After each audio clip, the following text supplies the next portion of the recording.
Okay, in this video we're going to talk about the broadcast that was made on Halloween Eve, October 31st, 1938.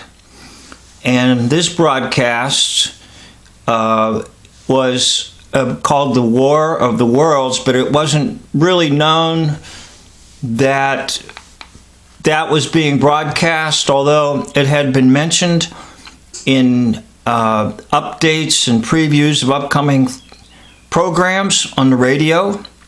Keep in mind that the dominant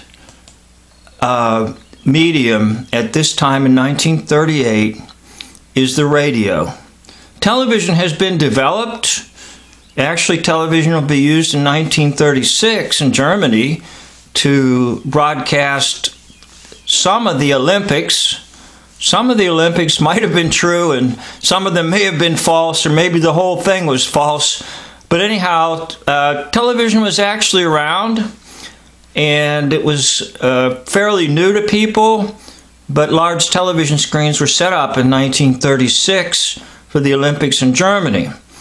But most folks that had a little extra money had a radio in their home. And a man by the name of Orson Wells, who was very involved in theater, had a troupe or a group of individuals called the Mercury Theater.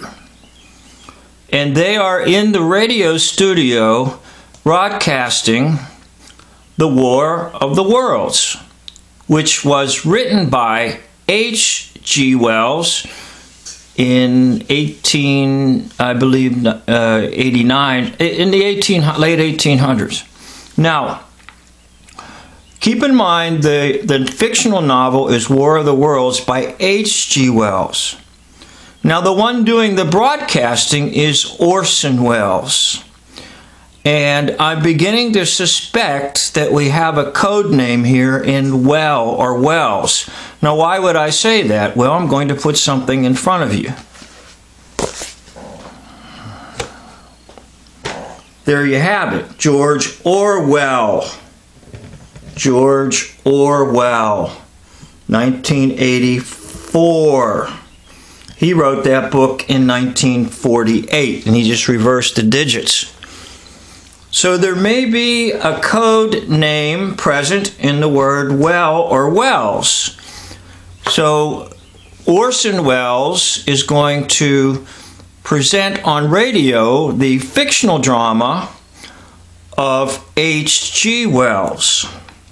And of course, it's about Martians coming to Earth, and they are just absolutely insane, the Martians. And they want to rule and dominate, so they just start leaving a path of destruction. And all of this is broadcast in such a manner that it's the present moment. So all the news bulletins that are in the fictional story are presented in such a way that it's occurring right now as you're listening. So the listener is hearing about Martians who have come to Earth, and of course there's scientists that speak in there, there's military people, there's politicians, etc. Now, Orson Welles knew what he was doing in many senses of the word. So I'm going to get to that here.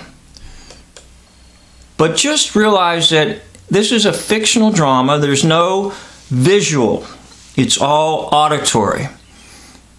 Basically, at this time in history, the visual channel is not there for the population. They only have the auditory. They only have radio.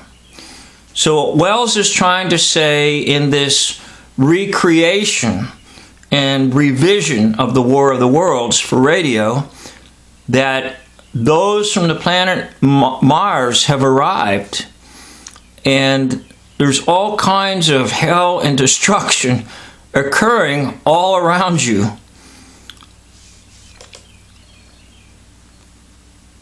Now,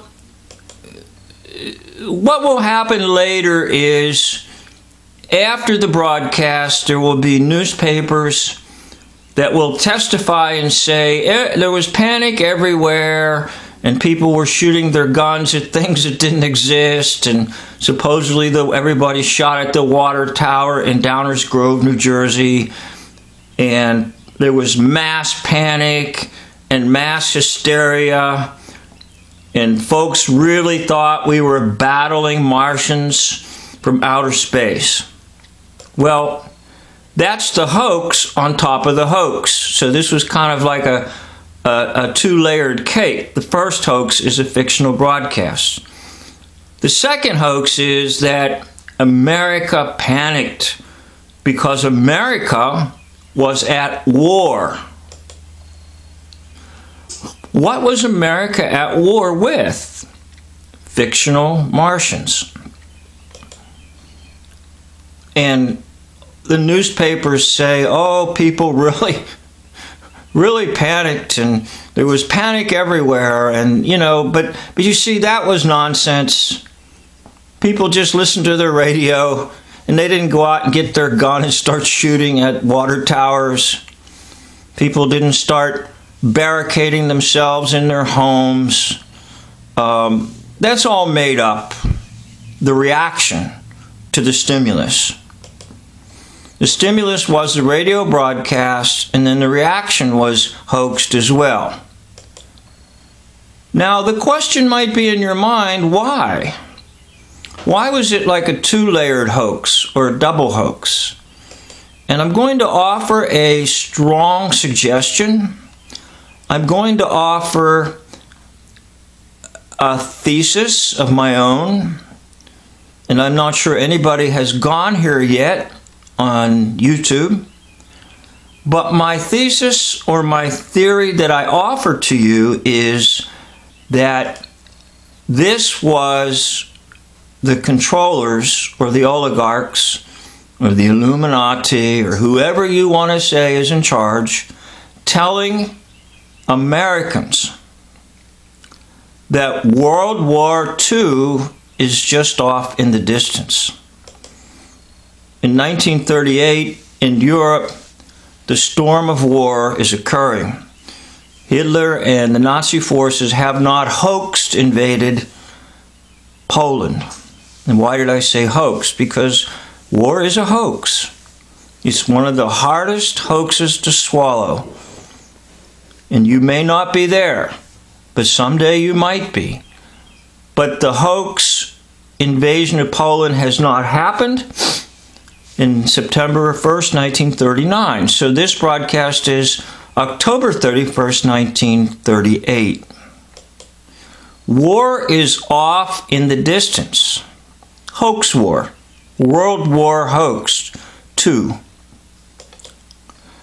What is going on in this broadcast is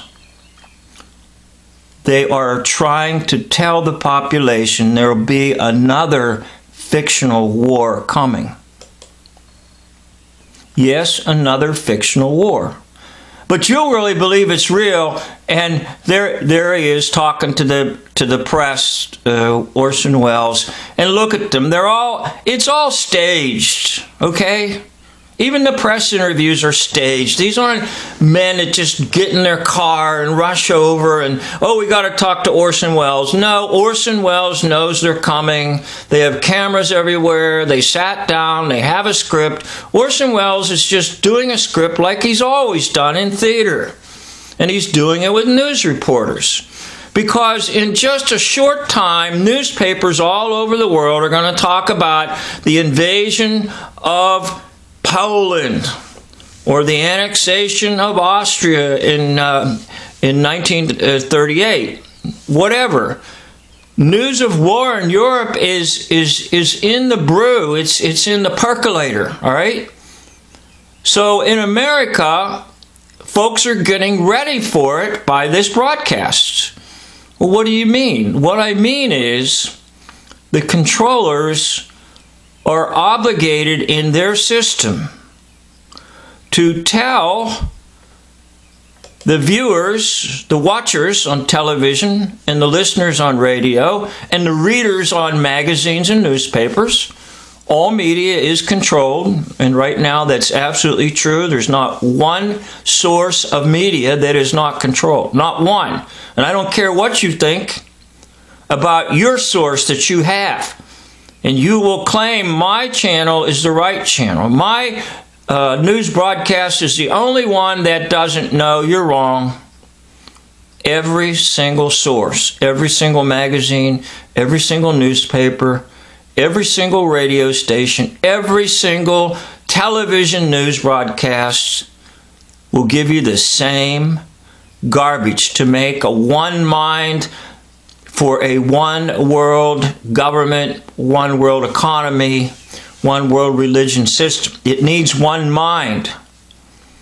So what Wells is doing, Orson Wells, when he broadcasts H.G. Wells, he's trying to let loose on the world a fictional war is coming. It'll be just like the Halloween broadcast October 31st, 1938. It'll be just like that, all except the listeners will be certain that the bombs are dropping and people are getting gunned down, and the Nazi people with their black boots are stomping over innocent people and just killing innocent people for no reason.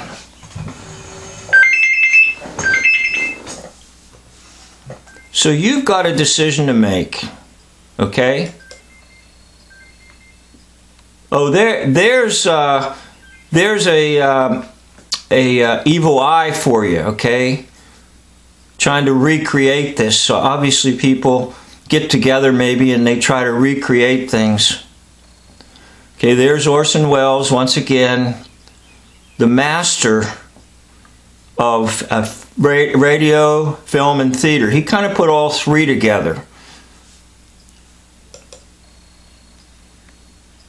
And there's the creepy invaders from Mars that are doing havoc on the world, just as Hitler will be doing havoc on the world like the Martians, and will cause the military to rise up just like in this radio broadcast, and will cause the people to get scared. There he is, news hoaxing with the newspaper reporters, telling them, and they're writing their stories of how people panicked. So this is I'm going to call this the prelude to World War II. And a prelude is something that comes before the actual event. And I use the word event because it's a created event by radio, by newspaper, by magazine, and by stories that are passed on orally to one another. All these things work together in the hoax lie system. And behind this one is this hoaxer, Orson Wells, who most likely is actually a lady. Okay, once again, it's always kind of reversed. You think it's a man, but it's really a lady.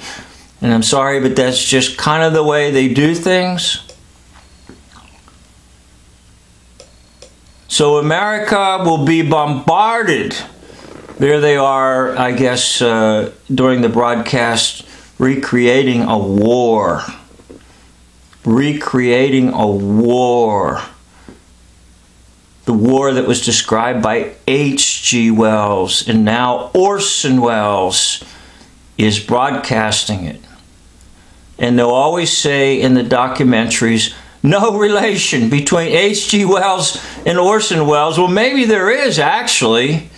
Maybe they were brought in the same school of demonic activity, and it was passed on from generation to generation. And so the name Wells might have in it a code. And the code is taking the fictional and making it real in people's minds. In other words, that's witchcraft. When you take something that's not really real, but you convince people it's real, which is ultimately just a lie, okay, then that's witchcraft. So when people are told lies and they believe them, that's witchcraft, all right? So he's advancing the world by giving the world a fictional drama as a war, even though it's not really a war because it didn't exist. So the statement is, a war is coming. Now look at him with that cigar in his mouth, okay? That's usually a prop to indicate a phallic symbol, that he's a false phallic. In other words, Wells is actually a woman, all right? I don't know if you can buy into all this, and purpose of my channel is to just explore these ideas with you and present them to you, and I don't know that you'll go along with everything I'm saying, but most likely Orson Wells is a woman.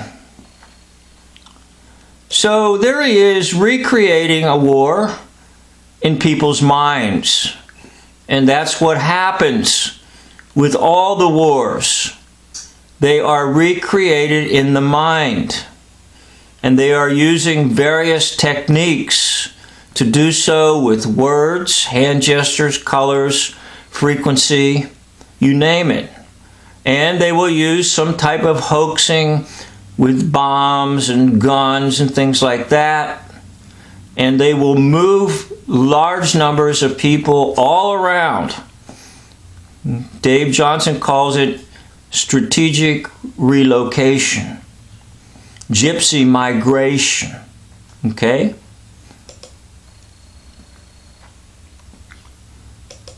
This is the propaganda aspect of the formula for war. And they follow the Kabbalah closely, which they're getting in touch with evil powers. There's H.G. Wells.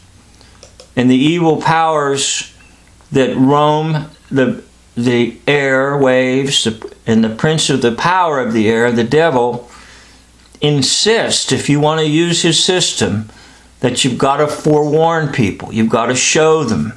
And so they will show you, but they show you in such a way that unless you're tuned in to their lies and their deceptions and their nonsense, you'll have no idea what you're looking at. Okay, that's obviously, I guess, some type of death scene, which we're going to see a lot of those in just a year or so from this 1938 broadcast, because the whole world is going to be at war. And we're going to see a lot of so-called bodies and death. And you're going to encounter monsters that don't make sense to you. A monster like Hitler and all his Nazi staff. They're like the Martians. They're just insane, and they're out to kill, all right? That's all they want to do is kill, kill, kill. By the way, I have another video called Kill Hitler, Kill Bigfoot, and Kill the Virus. So if you kill Hitler and you kill Bigfoot, by gollies, you can kill this coronavirus all over the whole world because they're hoaxes. Now there you are. There's the newspaper that came out that was saying, oh my gosh, this radio broadcast scared the whole nation. No, not really. Maybe one or two demented people thought it was real, but come on, give people a break. They were listening to the radio, and they're going to go grab their gun and start shooting, and they're going to start stocking supplies. Now, the broadcast, I think, was only about 50 minutes. So in 50 minutes, Martians invade, troops are called out, and eventually they die. Which is another interesting thing, and I'll try to maybe make a video on it. Why does it all stop? Well, the bombs of military don't work. any efforts that are done by humans on Earth don't work, and then all of a sudden they all start dying. Well, why is that? Well, the reason that occurs is because the Martians had no immunity to the atmosphere. Now, this was the start of a lot of virus hoaxes too, by the way. They were reaffirming that somehow if you suck in the wrong air, you're going to die. Now, the Martians died because they sucked in air from the Earth. They sucked in air. And if you look at the movie version, at the end, they talk about germs. Now, there's a difference between virus and germs, and it appears to me that right now no one knows the difference, and even if you try to tell them the difference, they lump it all together. Everything's got to be sprayed and all that kind of stuff, and probably the real truth of the matter is viruses can be contacted if somebody sneezes on you or coughs on you, and that's it, period. You don't have to scrub everything. They don't really sit on furniture and food items and all that craziness. Now, there's a difference between germs and viruses, but at the end of the movie, it is the germs that kill the Martians. So once again, that kind of ties in with what you're seeing right now. Folks are sort of like the Martians, and maybe like the head Martian in those flying saucers is saying, now, don't go out and touch anything. Don't go out and breathe the air, because there's a coronavirus and it'll kill you. All right, so let me just wrap it up and say something like this. Look, this whole thing of the 1938 broadcast, they knew people weren't going out and shooting and panicking and going to the psychiatrist right away. That was only on, I think, for 50 minutes. Nothing happened. Nothing. What happened was the papers came and did a fake interview, so they want to scare the nation. Now, this is laying the foundation for what's coming in Europe in 1939, which is the invasion of Poland, and then, of course, big-time start of Second World War. Now, U.S. doesn't, quote, enter war hoaxing officially until the Pearl Harbor hoax. And by the way, that was a big one too, and there's lots of info on that. And I have a video that puts you to another place where you can see the great interview of the man who led the bombing on Pearl Harbor. And I didn't record it because I thought maybe it was highly copyrighted and didn't want to take a strike. But I've got the link in there. You can go to the really funny interview of the man who supposedly led a bombing raid on Pearl Harbor, and it's actually quite funny. But you'll have to go to my video about it, and then you have to click on a link, and that'll take you to the Merv Griffin show where they interview this guy, and it's hilarious, okay? Because it was all fake. So the fake of the fake, meaning the fake interview and like the newspaper headlines in front of you, the fake of the fake is to prepare United States for the upcoming fake war in Europe. So thank you very much for watching, and once again, I appreciate you watching. I appreciate you commenting. I appreciate you being patient with me. It does take a little bit of time to present some ideas, and some of my videos are a little extensive, but you know what? If you're afraid of listening and you're afraid of staying in there and listening to the rest of the video, you may not learn anything because it takes a little bit of time to present ideas and concepts. So hang in there with me, and I'll be able to show you loads and loads and loads of things if you just be patient and hang in there with me. Thank you for watching. End of video.